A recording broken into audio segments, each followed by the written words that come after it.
السلام عليكم ورحمة الله وبركاته. الله يسعد مساكم وين ما كنتوا، وإن شاء الله دايما تكونوا بخير وبصحة. رح أعمل اليوم 4 أنواع من هذا الشيء التحفة. شوفوا بجد منظره تحفة ولا لا؟ اكتبوا لي تحت بالتعليقات إذا تحفة. لازم الواحد بس يحطه ويتأمل تفاصيله. هذا بس شكله، وكيف إذا بتذوقوا الطعمة يا لطيف شو طيبين. على فكرة هو طيب سادة أو محشي، وكمان أي حشوة بتلبق له. يعني ممكن تعملوه حلو أو مالح. أنا اليوم طبعا عملته حلو لإلكم إن شاء الله. عملته ميني كريب مع جوز الهند كتير طيب، والتوت الأسود. وعملته بالهمبية أو بالتوت الأحمر مع زبدة الفول السوداني والموز والنوتيلا لا يعلى عليها أكيد، والقشطة وعسل وأفوكادو. الثلاثة نكهاتهم كل واحدة أطيب من الثانية صراحة، ولا أحلى من هيك. تحفة بجد تحفة. يعني أنا شخصيا كنت أكل الكريب بس سادة، بس بعدين يا ويلي يا أمي ما أطيبهم. المهم، أنا هدى طحان من قناة هدى سويت، برحب فيكم وبتمنى تشتركوا بالقناة وتفعلوا زر الجرس، وما تنسوا اللايك للفيديو. وصفتنا اليوم سهلة كتير وبسيطة ومقاديرها كتير قليلة، وبتقدروا تتفننوا فيها صراحة. عبارة طبعا أكيد أنا كاتبة المقادير بأول الفيديو، ورح أكتبهم بإذن الله بصندوق الوصف. 4 بيضات. أنا هاي الوجبة تقريبا يعني بنعملها بطريقة فظيعة صراحة، أولادي كتير بيحبوها، بس هلأ آخر فترة لجأت للكريب الصحي أكتر، بس هاي ولا أطيب من هيك. بنحط كل المكونات مع بعض، البيض والسكر ورشة الملح وشوي. أنا هلأ شوي بخلطهم مع الحليب وهيك مع بعض لحتى البيض يمتزج شوي مع بعض، وبعدين بضيف الطحين. أنا بالعادة ما بعير طحين لتوصل القوام اللي أنا بدي إياه، هيك تقريبا سماكته بسماكة اللبن. بوقف خفق. تمام. في أنواع للكريب كتير ممكن ما تحطوا بيض، ما تحطوا. هلا أنا هون كمان أضفت فانيلا، كمان بتقدروا تستغنوا عنها، بس الأساسية، الوصفة الأساسية، المقادير الأساسية بيض وملح وحليب وطحين وشوية سكر. تمام. بس أنا عيرت لكم إياها، بس كمان رح يعني أنا كاتبة بالمعايير هي بترجع حسب أنت نظرك. في طحين بياخد أكتر سوائل، في طحين بياخد أقل سوائل، فاعتمدي شوي على حواسك بهذا الموضوع. في ناس بيعملوه بس بالمي، تمام، مي وشو اسمه وبقية المقادير. بس أنا هيك بعمله لبيتي صراحة. بخفقهم كلهم مع بعض منيح هذا بالميكسر أو بأي أداة تانية، ممكن محضر الطعام، ممكن خلاط الكوكتيل. تضيفون كل المقادير مع بعض وتخفقوهم بهي الطريقة، وبتغطوهم بتتركوهم يرتاحوا. أنا بعمله أحيانا ما بريحه، بس لما بدك نتيجة أفضل المفروض إنك تريحي. بيطلع معك هيك ناعم المزيج وسهل بالتعامل معه. هلأ باخد مقلاية تيفال أو أي مقلاية ما بتلزق، ندهنها نتفة زيت، وبنحط من هذا المزيج اللي معنا. شوفوا قديش سائل. تمام. بنوزعها بطريقة حلوة. في ناس بتحب سميكة شوي، في ناس بتحب رقيقة، يعني هي هاي وسط، لا رقيقة كتير ولا سميكة كتير. نقلبها بس تستوي. بدي أحكي لكم قصة مرة صارت معي أنا وزوجي. كنا ابني أنا بيلعب كرة قدم، فرحنا كان في مباريات نهائية، فرحنا هنيك، وكان هنيك بيكون دايما موجود في شغلات بتنباع يعني للأكل، من بيناتهم الكريب أو البوظة أو خبز وهيك يعني إلى آخره. فإذا زوجي قال لي شو رأيك، كان الدنيا صبح، شو رأيك أجيب لك كريب مع نوتيلا وموز؟ فقلت له لا بنسويه بالبيت، أنا دائما بسويه بالبيت ما بشتري لك كريب. قال لي لك طيب كتير مع نوتيلا، أنت بتحبي النوتيلا. قلت له ايه، بس ما بتقبل نوتيلا وموز وكريب، ما بدي، لاني انا باكله دايما ساده. خليني ارجع على الفيديو شوي. لما خلصت الوجبات الكريب العادي، سويت هون هلا ميني كريب. اوكي، عبيتهم بقلب العلبه هاي وبلشت احطهم على المقلايه، واكيد كمان دهنت المقلايه بشويه زيت. هلا انا بحب ادهنه، ممكن تسووا بلا زيت ما في مشكله ابدا. فالمهم قال لي يعني جربي. انا من الناس اللي كتير ما بحب اخلط اكل وكذا وهيك. فقام قال لي شوفي، جيبي نوع تاني انت بتحبيه، وانا بجيب موز ونوتيلا. قلت له طيب ماشي. فانا لقيت لفت لي نظري انه في كريب مع كرز وفانيلا، وانا بحب الكرز كتير. فقلت له خلص انا باخذ هاي بدوقها. فالمهم لما لما طلبنا وهيك، تفاجأت بالكرز انه صوص، كله صوص صوص فانيلا وصوص ما مو طبيعي يعني. عم باكلها هيك وقال لي طب دوقي هاي تبعت النوتيلا والموز، فانا دقتها اكلت له اياها على قد ما هي طيبه. قلت له عن جد فظيعه مو معقول، بكره رح اسويها.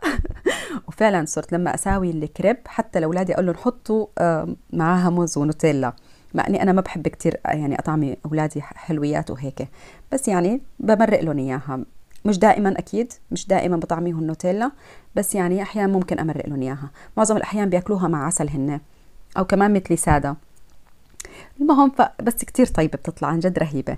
والنكهات هاي اللي عملتها كمان طلعت ولا أطيب من هيك. تفاجأت صراحة بطعمة الهنبية مع أو التوت الأحمر مع الفول السوداني. وبفضل إنكم تجيبوا فول سوداني يكون حلو يعني مش مالح، ما يكون فيه نسبة ملوحة عالية، أو سادة الأفضل يعني، مع حلاوة الكريب يعني بتتعدل كلياتها مع بعض. هلا هون انا قلبتهم وحمرتهم، رح ابلش انا وياكم بتجهيز اول كريب اللي هي الرهيبه كتير كتير كتير، وبتمنى تجربوها وتعجبكم، وكتير ناس اكيد بيعرفوها يعني. دهنت على الكريب بعد ما برد نوتيلا الكميه اللي انتم بدكم اياها اكيد، مع موزه، ولفيتها بهاي الطريقه. هلا صارت معي هاي اول وحده جاهزه. شوفوا ولا اسهل من هيك، وجبه فطور عن جد ولا اسهل من هيك. انا ايام بعملها بالمالح، بحط لها جبنه وفليفله كمان بتطلع طيبه، واحيانا كمان جبنه مع كاري. هلا هون جبت الافوكادو وقطعته زبطته، وحطيت معه قشطه بوك بتقدروا تجيبوها الجاهزه، او كمان جبنه فريشكيزه تكون ما فيها ملوحه، يعني تكون سادة، أو بتيجي مسكربوني كمان بيجي ما فيها ملح أبدا ولا سكر، بتدهنوها بدل القشطة إذا ما لقيتوا قشطة بالسوق. بتحطوها على الكريب وبتحطوا فوقها بتصفطوا هيك الأفوكادو على ذوقكم وشوية عسل، ويا سلام ذوقوا ما أطيبها ولا أحلى من هيك. رح تدعوا لي بعدها الأكلة. فخامة يعني 5 نجوم ما تقولوا لي. طبعا هي اقتصاديه كتير هاي الاكله، يعني ما بدها شيء، ممكن انتم تستغنوا عن الافوكادو اذا ما عندكم، ما في مشكله يعني، اقتصاديه لدرجه يعني ممكن نحط معاها مربى كمان، اولادي بياكلوا معها مربى كتير طيبه تطلع. يعني عندنا المفضل مثلا التوت الاحمر، عندنا مربى التوت الاحمر يعني كتير بيستهلكوه اولادي. هيك شوفوا يا سلام مع شويه هالعسل، اكل ملوك صراحه. الحمد لله والشكر لله، الله يديم النعم علينا. طيب هلا بلفها بظبطها بالصحن، وبنتقل انا وياكم على تظبيط الصحن الثاني. الميني كتير كتير كتير طيب. حطيت له توت اسود وشويه هذه باونتي بتيجي هيك جاهزه، صوص جاهز سخنته شوي ودرته عليه. بتقدروا انتم تستبدلوا اي صوص جوز الهند تجيبوه من السوق تحطوه عليه، عطى نكهه ولا اروع من هيك. وحطيت عليه جوز الهند شرحات. رحت على الأكل أنا. شرايح جوز الهند بيجوا كبار شوي، أعطوا نكهة كتير طيبة، وقشر ليمون، وذوقوا ما أطيبه عن جد. واو شو بدي أقولكم، خيال يعني. أنا أكل من كل صحن لقمة مستمتعة بالمزيج تبع الأكل، تبع النكهات هيك مع بعض. هلأ هون أنا على جنب كمان عملت كمان حجم وسط للكريب ودهن. طب بتقدروا انتوا تدهنوها على هاي الجهة تحطوها، او على الجهة الثانية، انتوا لكم حرية الاختيار. تمام كلته يعني رح يتغطى وما رح يبين.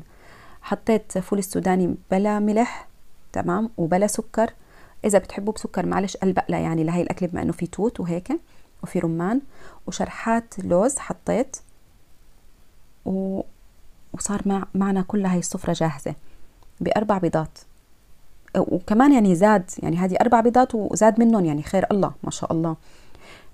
شوفوا ما أحلى هالمنظر. بتمنى أنه تكونوا استمتعتوا معي بهذا الفيديو وانبسطتوا، وتجربوا ولو واحدة من هدول الوصفات، وإذا لقيتوها مكلفة ممكن تستبدلوها بالشغلات اللي تكون متوفرة عندكم بالبيت. مربى، جبنة عادية تحطوها بقلبها، تسخنوها شوي لحتى تدوب تطلع غير شكل. ممكن تحطوا عليها زعتر وزيت كمان. رحنا على المالح شوي، خلص ما بدنا مالح، رشة سكر بودرة. اي نوع فاكهة كمان كتير طيب بيطلع معاها. التفاح كتير طيب معها، يعني انتوا بتقدروا تتفننوا هون حسب ذوقكم وحسب ما انتوا بتحبوا. تمام. بتمنى تكونوا عن جد انا استمتعت بهذا الفيديو. يعني نحن كنا عم ناكل بهاي السفرة، يعني نحن عاملين حفلة كريب كنا يومتها بالبيت. يعني بالعاده بعمل نوع او نوعين، الاولاد هن بيختاروا النكهات اللي بدهم اياها، بس هالمره انا عملت لهم اياها على ذوقي، فكانوا طاير عقلهم اولادي بمجموعه هالاصناف هاي اللي عملتها. بتمنى انتم كمان تقوموا تعملوها لاولادكم، خليهم ينبسطوا، او انتم تستمتعوا اذا كنتوا لحالكم، تستمتعوا تعملوها لحالكم وتدللوا حالكم وتدعوا لي اكيد. ما تنسوا تكتبوا لي اي وصفه جربتوا، اكيد بالتعليقات تحت رح تلاقوا الوصفه مكتوبه ان شاء الله. وصحتين والف عافيه يا رب على كل من جرب وكل من اكل. شوفوا ما احلى. هلا هون عم باكل، انا كنت عم بدوق وباكل. واو. انا هلا الافوكادو ما كتير برغبه لحاله، لازم يكون معه شيء. هو فعلا مش كتير طيب يعني، الا اذا كان معه شيء، يا عسل يا قشطه. يعني لازم يكون تحسي انه ينمزج مع شيء لحتى يطلع طيب. مع ياي شو طيبه هي عالميه صراحه الاكله. انا هلا قايمه اعمل مره تانية كريب لحتى افطر عليها. ان شاء الله الحلقات الجاي رح اعملكم كريب مالح باذن الله. ترقبوني بالفيديو الجاي، في وصفه كتير طيبه وكتير رح تعجبكم باذن الله. استودعكم الله. السلام عليكم ورحمه الله وبركاته.